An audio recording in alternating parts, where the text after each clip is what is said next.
السلام عليكم ورحمة الله، يا رب جميعا بخير وفي أحسن حال. هنعمل النهاردة البراوني. إزاي يكون معانا قوامه جميل وطعمه رائع، طعمه شوكليت كده فudgy جميل وقوامه حلو من جوه طري، ما ينشفش معانا، ما يكونش سكره كتير ويطلع متظبط. يلا بينا نشوف الفيديو، تابعي معايا الفيديو للآخر، وصفة هتعجبك. لو عجبك الفيديو لايك وشير وما تنسيش الاشتراك. يلا نبدأ. شايفين شكله والطعم كمان اجمل منه، طعم شوكولاته كده ريتش جميل مليان شوكولاته. هستخدم فيه كاكاو وهستخدم كمان شوكولاته معاه، وهستخدم زيت مع الزبده زي ما هتشوفوا المقادير علشان بيدي قوام حلو قوي. هنا بعد ما طلعت وبردت شويه، شايفين الشكل عامل ازاي؟ مظبوطه جدا، سكرها مظبوط، كل حاجه فيها مظبوطه. هتجربوا الوصفه وهتعجبكم. قطعتها بعد ما بردت شوية علشان يعني تطلع قطع كده متماسكة.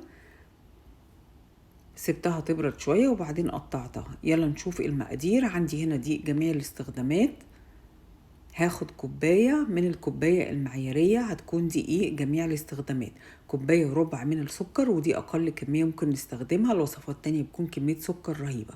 كوباية أبيض وربع كوباية من البني، نص كوباية مليانة من الكاكاو الخام ومعلقة كمان، نقدر نستخدم نص ونزود معلقة دقيق بس أنا بحب الكاكاو أكتر.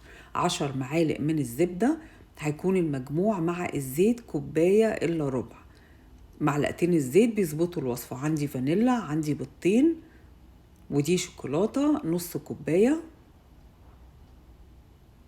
وعندي معلقة من القهوة سريعة التحضير، نقدر نستخدم نسكافيه، رشة من الملح، نص معلقة بيكنج باودر، نص معلقة مش أكتر. ودي المقادير اللي معايا. الزبدة أنا مسيحاها وهبتدي أضيف بعد كده معلقتين الزيت، بيكون مجموع الزبدة مع الزيت كوباية إلا ربع. 10 معالق زبدة ومعلقتين من الزيت. الزيت بيدي قوام حلو قوي للبراوني. حتى لما بعمل كوكيز برضو اللي هو العجينة بتاعت البراوني بحط فيها زيت، بتبقى حلوة قوي. نزلت الشوكولاتة، لو لقينا ان الخليط مش سخن كفاية يعني انا هسيبها تدوب، لو لقيته مش سخن كفاية بدفيه تاني. نزلت البيض والسكر، ده سكر بني والسكر الابيض، وهقلب الخليط. السكر هنا ناشف شوية، البني ممكن نحطه يعني اقل من ثانية كده في الميكرويف، بس انا استسهلت وبقلبه كويس لغاية ما الكل يمتزج. في الوقت ده نزلت طبعا الشوكولاتة، هتكون ساحت وهنزل بيها بعد ما اقلب الخليط كويس.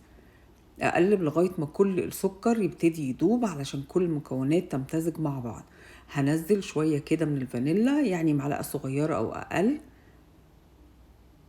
واستمر في التقليب. وبعد كده انزل بالشوكولاتة. الخليط بيبقى حلو قوي، الشوكولاتة بتدي طعم فudgy جميل، بتكون كده اكتر شوكولاتة، الطعم بيبقى حلو قوي.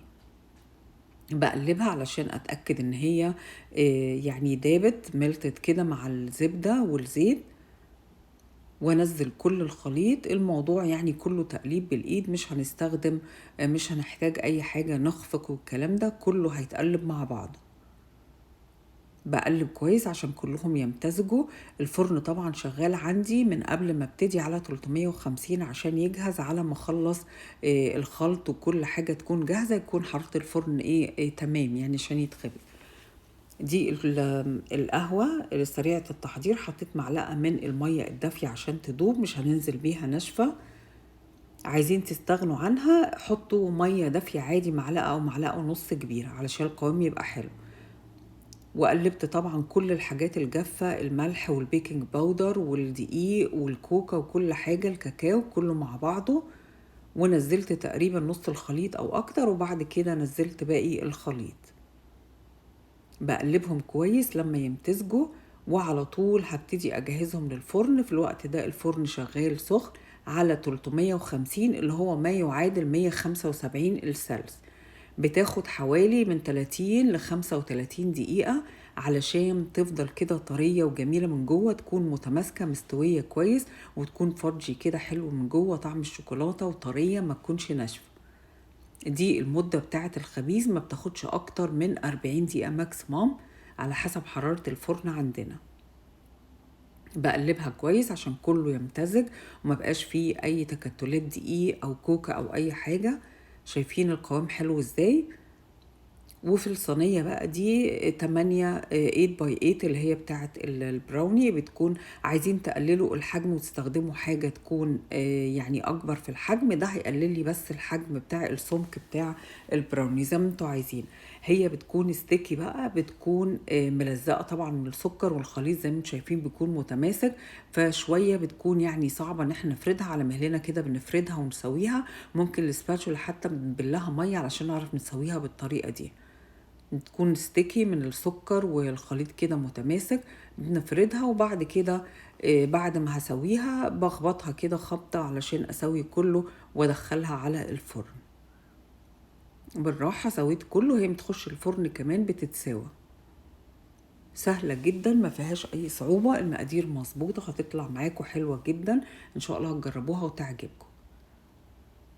بساوي كده وخلاص، هي كده جاهزة. بهزها هزة وعلى الفرن على الرف الأوسط هنا بعد 35 دقيقة. أتمنى الوصفة تعجبكم، انتظروا مني وصفات كتير وبنتظر الكومنت، وأشوفكم الفيديو الجاي. Thank you for watching. باي باي.